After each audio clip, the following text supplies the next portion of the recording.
Si je crois à la fin du monde, moi? Vous me demandez ça à moi?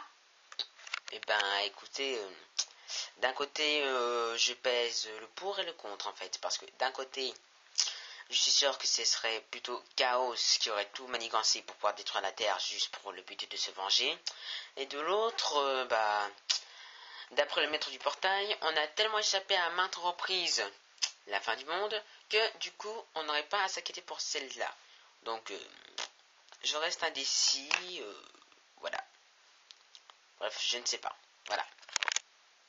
Et puis,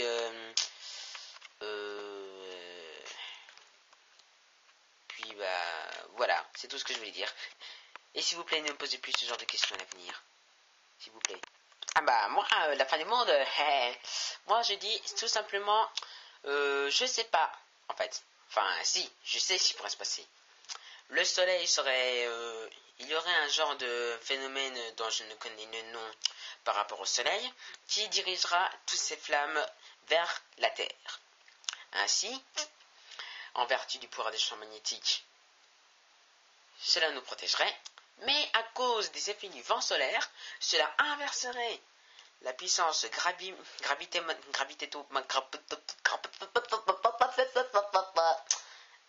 laissez tomber. Je disais donc, ça inverserait le pouvoir, on va dire la polarité de la Terre serait inversée, provoquant ainsi des chamboulements géologiques, des tremblements de terre, catastrophes naturelles, inondations. Oui, bon, inondations, et puis pourquoi pas des dégâts tant qu'on y est. Ça, c'est Ferry 7 qui dit ça. Laisse tomber. Et puis, voilà. Bref, c'est à peu près tout ce que je sais. Un raz-de-marée gigantesque va tout détruire sur son passage. Je le sens. Je sais pas mal pour rien. Je suis capable de percevoir les mouvements des eaux. Une lame des fonds gigantesque qui traversera d'abord les Indes, puis l'Europe, puis l'Amérique du Sud, puis l'Amérique du Nord, et enfin ce sera l'Europe, et puis ce sera tout le continent. Au final, tout le globe sera recouvert sous les eaux. Il n'en sera plus aucune forme de vie sous terre. Vous me demandez si je crois à la fin du monde? Eh ben,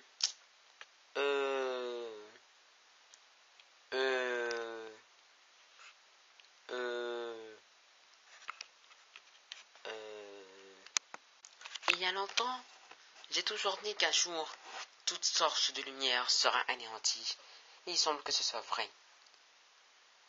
Dans quelques jours, ou encore dans quelques heures, toute forme de vie sera anéantie. Alors, vous me demandez si j'y crois à la fin du monde? Eh bien, oui, j'y crois promptement. Et j'espère qu'elle arrivera. Craignez le pouvoir des ténèbres, que le dieu obscur de la peur, que sa colère s'abatte sur vous.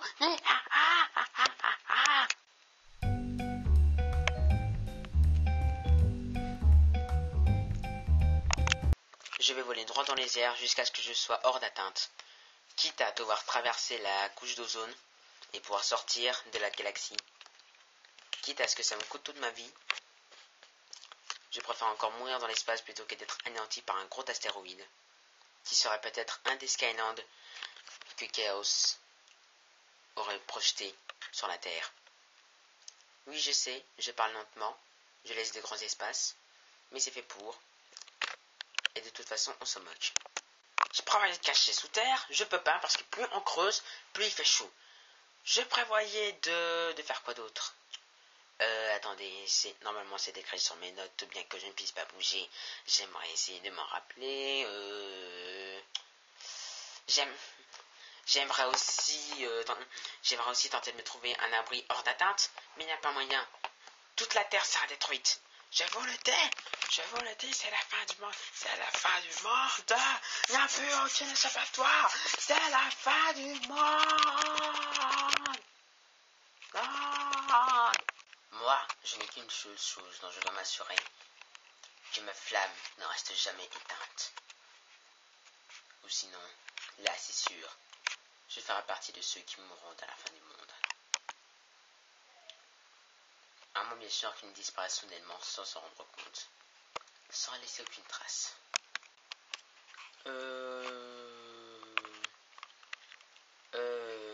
comment dire? Eh ben...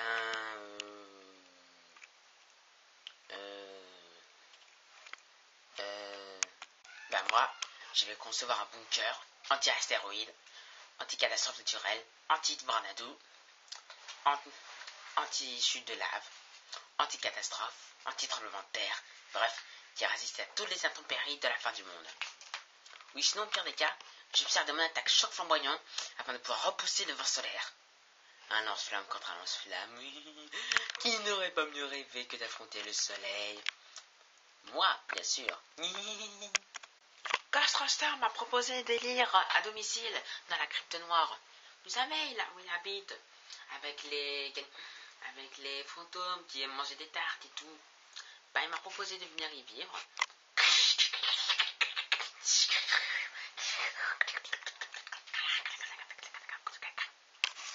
Là, il dit que c'est totalement indestructible, que même la fin du monde ne pourrait même pas la détruire.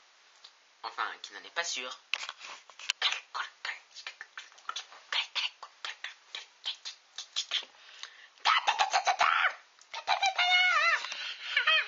Ne me demandez pas ce qu'il a dit. Je crois qu'il vaut mieux que vous ne le sachiez pas.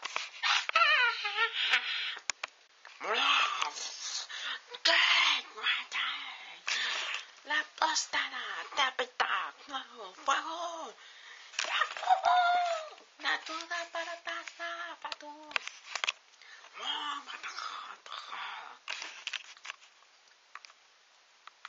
Pana?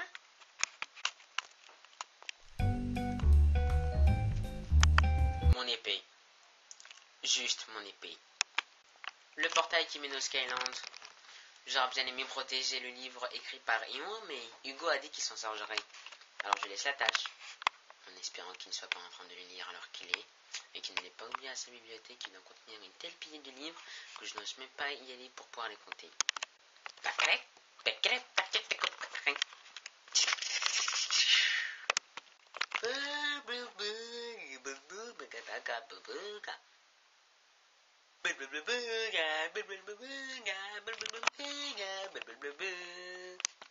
Vous osez me demander qu'est-ce que je voudrais protéger?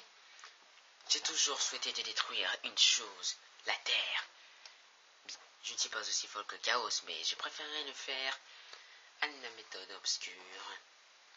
Bien évidemment, avant cela, je vais d'abord recouvrir le ciel de ténèbres. Et ensuite, l'astéroïde et les 7 intempéries de la fin du monde s'en chargeront. Et comme vous le voyez, je ne suis pas aussi folle qu'Eruptor. Enfin, à quelques neurones près.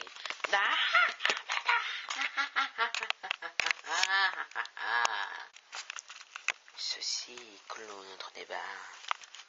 Et maintenant, à bientôt pour un nouveau débat de la minute des Skylanders. À condition que vous soyez encore en vie.